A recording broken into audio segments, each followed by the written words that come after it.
आइए सुनाते हैं आपको कहानियाँ दिल से।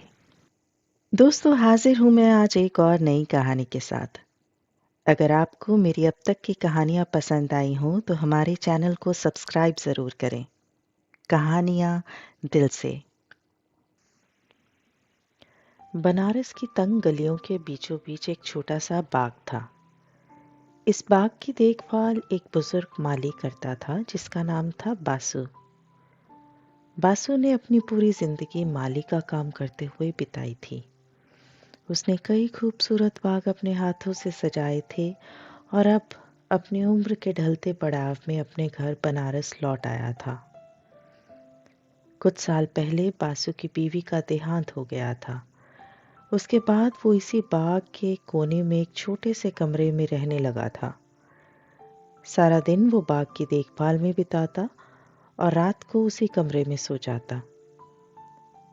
राघव नौकरी की तलाश में कुछ दिन पहले ही अपने छोटे से गांव से बनारस आया था। यहाँ आने के बाद उसने एक साड़ी की दुकान में काम शुरू किया।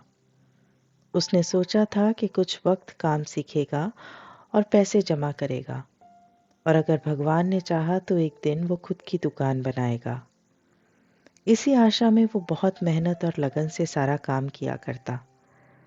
दुकान का मालिक बहुत अच्छा इंसान था, लेकिन उसके साथ काम करने वाले दो लड़के उसे कभी-कभी परेशान किया करते थे। राघव उम्र में उनसे काफी छोटा था, इसलिए मालिक की गैर मौजूदगी में वो सारा काम राघव के सिर पर डाल दिया करते और कभी-कभी अपने खुद के कामों के लिए भी उसे बाजार दौड़ा दिया करते थे। राघव चुपचाप सब काम करते रहता। राघव को शहर की ज्यादा समझ नहीं थी और इन्हीं छोटी-छोटी बातों पर वो उसकी खिल्ली उड़ाया करते। शुरुआत में राघव ने सब नजरअंदाज करने की कोशिश की, लेकिन धीरे धीरे ये बातें उसे परेशान करने लगी। एक दिन दुकान का मालिक बाहर गया हुआ था और सारा काम तीनों लड़कों पर छोड़ गया। इस बीच एक ग्राहक दुकान पर आया और राघव ने घंटों मेहनत करके उसे साड़ियां दिखाई। जैसे ही ग्राहक ने साड़ियां पसंद की, राघव के साथ वाले लड़के ने उससे कहा कि मालिक का फोन आया है और उन्होंने राघव को बाजार से कुछ सामान उठाने के लिए बुलाया है। राघव ने कहा कि वो बस ग्राहक को साड़ियां देकर चला जाएगा। तभी लड़के ने जवाब देते हुए कहा कि मालिक ने जल्दी आने को कहा है और वो खुद राघव की जगह ग्राहक को संभाल लेगा। ये सुनकर राघव चला गया। ग्राहक ने 4 साड़ियां खरीदी और वो भी चला गया। इतने में मालिक लौट आया और आकर देखा कि राघव दुकान पर नहीं है। जब उसने लड़के से पूछा कि राघव कहाँ है, तो लड़के ने जवाब दिया कि राघव तो सुबह से गायब है। ये कहते हुए उसने खुद के बारे में बताते हुए कहा कि उसने आज 4 साड़ियां बेची हैं। उधर लड़के की बताई हुई जगह पर राघव बाजार में काफी देर मालिक का इंतजार कर रहा था। जब लंबे इंतजार के बाद राघव वापस दुकान पर पहुंचा, तो इससे पहले कि वो कुछ बोल पाता, मालिक ने उसे जमकर फटकार लगाई और कहा कि अगर काम से गायब रहना है तो कल से नौकरी पर आने की कोई जरूरत नहीं। जितने में राघव उस लड़के की चालाकी समझ पाता और मालिक को कोई जवाब देता, मालिक लड़के को शाबाशी देते हुए बोला, ऐसे ही मेहनत से बिक्री करते रहो, तुम्हारी तनख्वाह जल्दी बढ़ा दूंगा। राघव, सीखो कुछ, मेहनत से मत भागो। राघव समझ गया कि उसकी सारी मेहनत का श्रेय उस लड़के ने खुद ले लिया और साथ ही उसे मालिक की नजरों में बुरा भी बना दिया। राघव का आत्मविश्वास टूट सा गया था और वो बहुत मायूस हो गया। आज की उन लड़कों की हरकत ने राघव को मानसिक रूप से प्रभावित कर दिया था। आज का दिन बहुत परेशानी वाला निकला था, जिसकी वजह से राघव का मन उदास था और वो पूरी रात सो नहीं पाया। जैसे ही थोड़ी सुबह हुई, उसके मन में विचार आया कि थोड़ी देर बाग में टहलकर फिर जल्दी काम पर निकल जाएगा। इस बाग में एक खास गुलाब की झाड़ी थी जो बाकी सबसे अलग थी। उस गुलाब की कोमल पंखुड़ियां मानो रेशम से बनी हुई हों, जो हल्के गुलाबी रंगों में सजी हुई थी। गुलाब की खुशबू बहुत ही मधुर और मोहक थी, जो सबको मंत्रमुग्ध और वातावरण को सुगंधित कर देती थी। इस गुलाब को बासु ने अपने हाथों से लगाया था, जिसने इस बाग को पास के शहरों में भी बहुत मशहूर कर दिया था कि लोग दूर दूर से इसे देखने आते। इस गुलाब की झाड़ी में बहुत सारे तीखे कांटे थे और सावन के इस महीने में वो कुछ बेतरतीब ढंग से बढ़ी हुई थी। जैसे ही राघव उस गुलाब के पास पहुंचा, अचानक एक कांटे ने उसकी बांह चीर दी। आह! उसने दर्द से चिल्लाते हुए कहा और गुस्से से झाड़ी की ओर देखा। दूर बासु एक पौधे की गुड़ाई कर रहा था। राघव की चीख सुनकर बासु ने जैसे ही मुड़कर देखा, राघव बोला, ये क्या बेकार झाड़ी लगा रही है? ऐसा खतरनाक पौधा क्यों लगाया है बाग में कि लोग आना ही बंद कर दें? राघव ने गुस्से से माली की तरफ देखा और अपनी बाह को सहलाते हुए जाकर एक बेंच पर बैठ गया। थोड़ी देर में हल्की हल्की बूंदाबांदी होने लगी। राघव उठकर एक पेड़ के नीचे जा खड़ा हुआ और माली अपनी झोपड़ी की तरफ चल दिया। सुबह की हल्की ठंड में बासु ने चूल्हे पर चाय चढ़ाई हुई थी। बारिश तेज होते देख बासु ने राघव को आवाज लगाते हुए कहा, बेटा, यहाँ आकर इंतजार कर लो, वहां पेड़ के नीचे भीग जाओगे। बासु की बात सुनते ही राघव तेज कदमों से बासु की झोपड़ी के बाहर छोटे से बरामदे में जाकर खड़ा हो गया। बासु ने उसे चाय का ग्लास देते हुए कहा, ये लो चाय और वहां खाट पर जाके बैठ जाओ। शायद इस हल्की ठंड में थोड़ा भीगने और रात को कुछ ना खाने की वजह से राघव ने हिचकिचाते हुए चाय का कप दोनों हाथों के बीच थाम लिया और उसकी गर्माहट महसूस करने लगा। मन ही मन उसे थोड़ा बुरा लग रहा था कि उसने बासु पर कुछ ज्यादा ही चिल्ला दिया। माफ कीजिए बाबा, मैं थोड़ा गुस्से में था और आप पर ऐसे ही बस चिल्ला दिया। परेशान किसी और बात पर था, बस गुस्सा आप पर निकल गया। राघव ने बासु की तरफ देखते हुए शर्मिंदा होते हुए कहा। बासु ने शांत मुस्कान के साथ उसकी तरफ देखा और कहा, ये झाड़ी बेटा इस बाग की सबसे खास झाड़ियों में से एक है। इसके कांटे तीखे हैं, लेकिन इसके फूल भी सबसे सुंदर हैं। पर यह झाड़ी इतनी बड़ी हुई है, आप इसे काट क्यों नहीं देते? ऐसे कांटों की क्या जरूरत जो तकलीफ दे? राघव ने पलट कर कहा।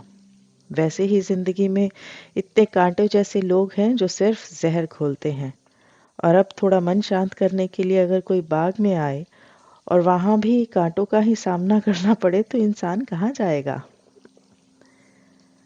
बासु ने दूर एक दीवार की तरफ इशारा करते हुए कहा, उधर देख रहे हो बेटा?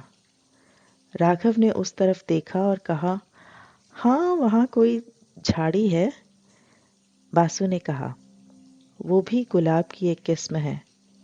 ये दीवार पर चढ़ने वाली बेल जैसी होती है, लेकिन इसमें कांटे नहीं होते।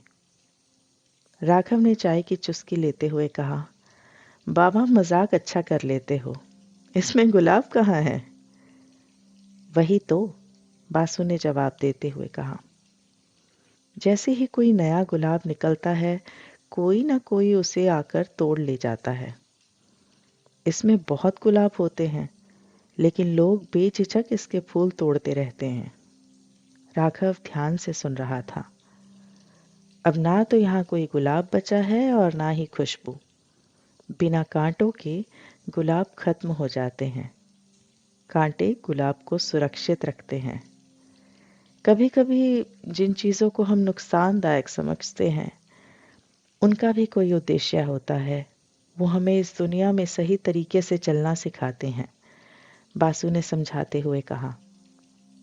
राघव ने अपने जीवन के विषैले लोगों को याद करते हुए कहा, अच्छा, तो आपका मतलब है कि बुरे लोग जो दूसरों की जिंदगी में जहर घोलते हैं, उनका भी कोई मकसद है? हाँ, दूसरों की जिंदगी बर्बाद करना और उसमें जहर घोलना, यही उनका मकसद होगा। वो मेरे जीवन में जहर घोलते रहें और मैं उन्हें पसंद करता रहूं। वाह बाबा, राघव ने चुटकी लेते हुए कहा। बासु ने हंसते हुए जवाब दिया, तुम्हें कांटों को पसंद करने की जरूरत नहीं, लेकिन उन्हें हटाने की भी जरूरत नहीं। उन्हें नजरअंदाज करना सीखो। जैसे तुम गुलाब की सुंदरता का आनंद ले सकते हो बिना कांटों से घायल हुए, वैसे ही तुम बुरे लोगों से दूर रहते हुए अपनी जिंदगी की अच्छी चीजों पर ध्यान दे सकते हो।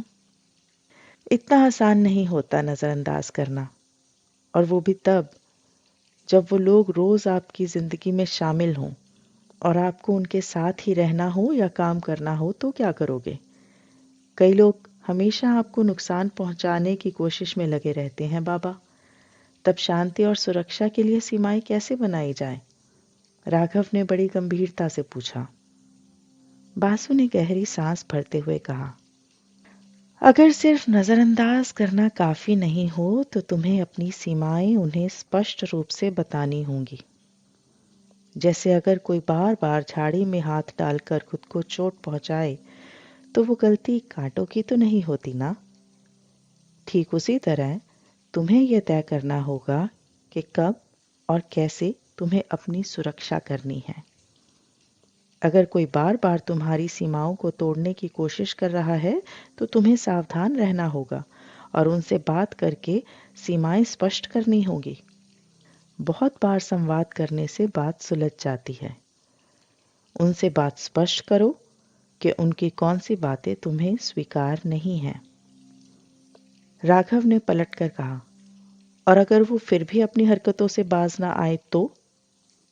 अगर वो फिर भी ना माने तो उनसे दूरी बना लो, लेकिन नफरत के साथ नहीं, बल्कि अपने मन की शांति की सुरक्षा के लिए, बासु ने जवाब दिया।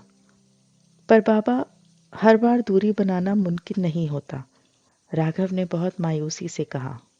बासु ने मुस्कुराते हुए कहा, ठीक कहा, ये कांटे कभी कभी तुम्हारे आसपास रहेंगे, लेकिन अगर तुम समझदारी और सावधानी से चलोगे तो वो तुम्हें नुकसान नहीं पहुंचा पाएंगे। वो कैसे? राघव ने बड़ी गंभीरता से पूछा। अपनी भावनाओं पर नियंत्रण पाकर, बासु ने समझाते हुए कहा। मैं मानता हूं कि कुछ लोग ऐसे होते हैं जिन्हें बदलना हमारे हाथ में नहीं होता, और ऐसे लोगों से कई बार दूर जाना या उन्हें नजरअंदाज करना भी संभव नहीं होता, लेकिन उनसे बचकर रहना तुम्हारे हाथ में जरूर है। ऐसी परिस्थिति में हमें खुद को भावनात्मक रूप से मजबूत करना होगा। विषैले लोग आपकी मानसिक और भावनात्मक ऊर्जा को ना खींच पाए, यही उनकी सबसे बड़ी हार है। ऐसे में खुद को मानसिक रूप से मजबूत बनाओ। जीवन में सकारात्मक लोगों के साथ समय बिताओ जो आपको ऊर्जा दे, जो आपको सुकून और खुशी दे। जब अच्छे रिश्तों पर ध्यान केंद्रित होगा तो बुरे लोगों का प्रभाव आपकी जिंदगी से कम होता चला जाएगा। इसलिए अपने मन पर कभी ऐसे लोगों का प्रभाव नहीं पड़ने दो। जैसे कांटों से दूरी बनाए रखते हो, वैसे ही ऐसे लोगों के द्वारा किए गए बुरे व्यवहार को आपके मन पर प्रभाव नहीं डालने दो। ध्यान हमेशा गुलाब की सुंदरता पर केंद्रित रखकर कांटों से खुद को बचाने के लिए तैयार रहो बेटा। यही जीवन का सबसे बड़ा सबक है।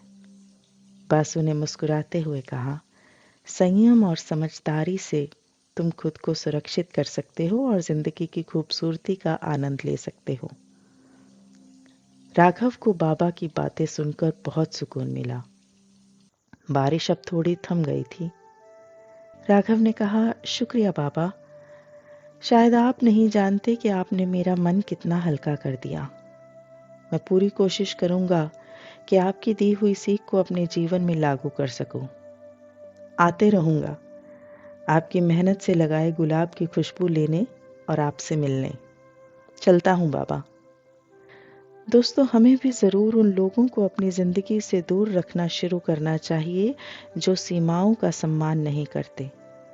और अगर ऐसे लोगों से हम दूरी नहीं बना सकते तो ये निर्णय ज़रूर लें कि उनकी नकारात्मकता को हम अपने जीवन और भावनाओं पर भारी नहीं होने देंगे। यही लोग हमें अपने जीवन में अच्छे लोगों की कीमत का एहसास कराते हैं।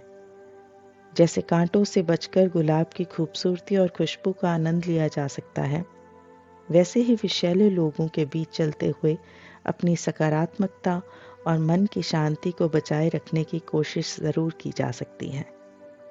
शुक्रिया। जल्द मिलेंगे एक और कहानी के साथ। दोस्तों, हर व्यक्ति की कहानी अनमोल होती है और आपकी कहानी दूसरों को प्रेरित कर सकती है। आपके अनुभव और विचार किसी और के लिए सीखने और समझने का एक कीमती जरिया बन सकते हैं। यदि आपके पास भी ऐसी कहानियां हैं जो आपकी आत्मकथा से जुड़ी हों या आपकी लेखनी से निकली हों, कहानियां जिन्होंने आपके सोचने समझने का तरीका बदल दिया हो या जिनका आपके जीवन पर गहरा असर रहा हो, और अगर आप चाहते हैं कि मैं आपकी आवाज़ बनकर इन कहानियों को इस चैनल पर प्रस्तुत करूं ताकि आपकी कहानियां औरों तक पहुंच सके और शायद उनके जीवन को थोड़ा आसान बना दे, तो नीचे डिस्क्रिप्शन में दिए गए ईमेल पर मुझे संपर्क करें या कमेंट सेक्शन में ज़रूर बताएं। धन्यवाद। उम्मीद है आपको ये कहानी पसंद आई होगी और ऐसी और कहानियाँ सुनने के लिए सब्सक्राइब ज़रूर करें मेरा चैनल कहानियाँ दिल से। अगर आप बेल आइकन दबाएंगे तो आपको मेरी हर एक नई कहानी की नोटिफिकेशन सबसे पहले मिलेगी। शुक्रिया।